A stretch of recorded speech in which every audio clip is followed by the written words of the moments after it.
Hello guys, and welcome to my first episode of War of Wits. In case you were not quite sure how much of a geek I was, this will confirm it for you.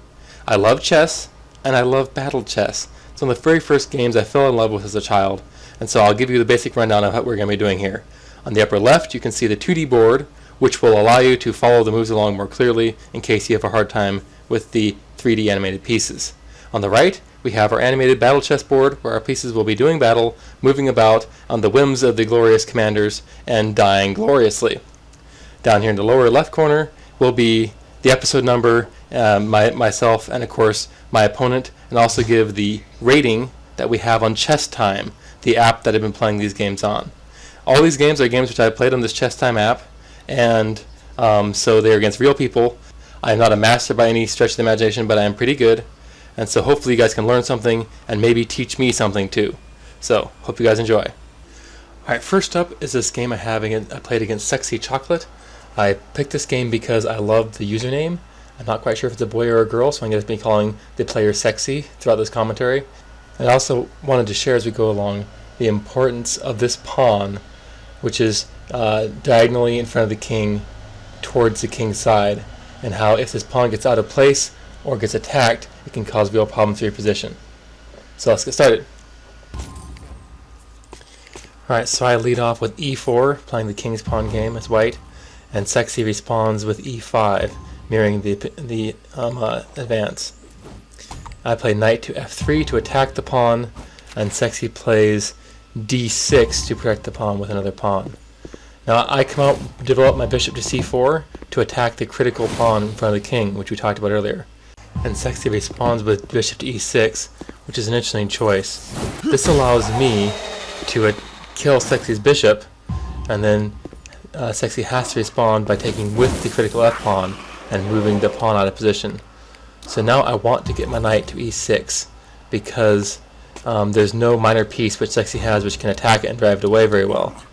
So I advance to d4, and then after the pawn takes pawn, and then my knight goes up here and slaughters the pawn in a quick act of revenge. Sexy tries to drive it away with e5 and get a good pawn structure again. I just jump my knight straight to e6 because there's no real quick way that Sexy can drive it away.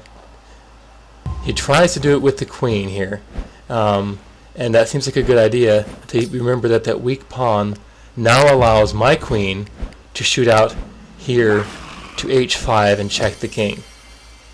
And so Sexy plays this pawn up here to block my queen, and I come back to where the square I actually wanted to go to originally, protecting my knight along this long diagonal and threatening an eventual check on that square back there. So Sexy does not want my bishop to come to g5 for h6 and moves the pawn to h6 to block that off. And I get eager to bring more pieces to attack, so I bring my knight up here, hoping to bring it up to d5 and create some real pressure.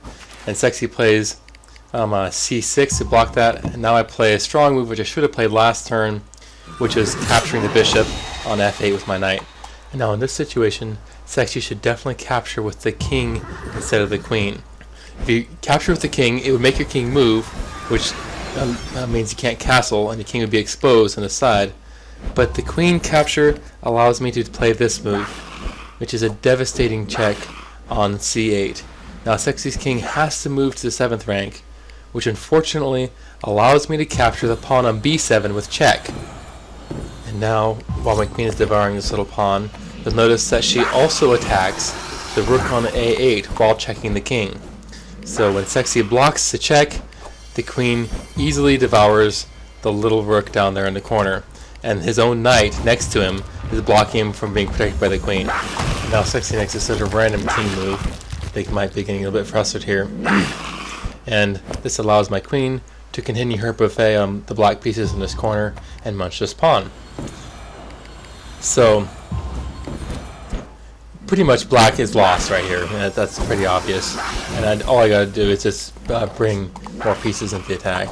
Sexy tries to bring the queen over to reinforce these knights with the idea of breaking the pin on the knight on e7 so he can attack the queen. And I develop my bishop up to e3 just to bring him into the attack a little bit. Now Sexy plays knight to d7, which allows the knight on e7 to move now. Just try to drive my queen away, and I castle queenside, which I thought was pretty clever. I get pleased with myself sometimes. It gets my king out of the way, connects my rooks, and also puts this rook on the d file, which is pointing right at the pinned knight. Sexy plays knight to c8, just in a desperation move to make my queen move, but unfortunately, after I play my queen over to b7, not much has changed, except that I now threaten the pawn on c6. The little pawn tries to scurry away from the rampaging, binge-eating queen, but unfortunately, the pawn behind him, which protects him, is pinned to the knight behind him by my rook, so he actually can't defend the little pawn there. So now Sexy's obviously in trouble. The play of king to f6 is really just a desperation move to get the king out of the way so the pieces aren't all pinned anymore. But after I play knight to d5, check, the king just gets chased around the board. And this is not the right way to go, but just trying to get away from the pins on that 7th rank.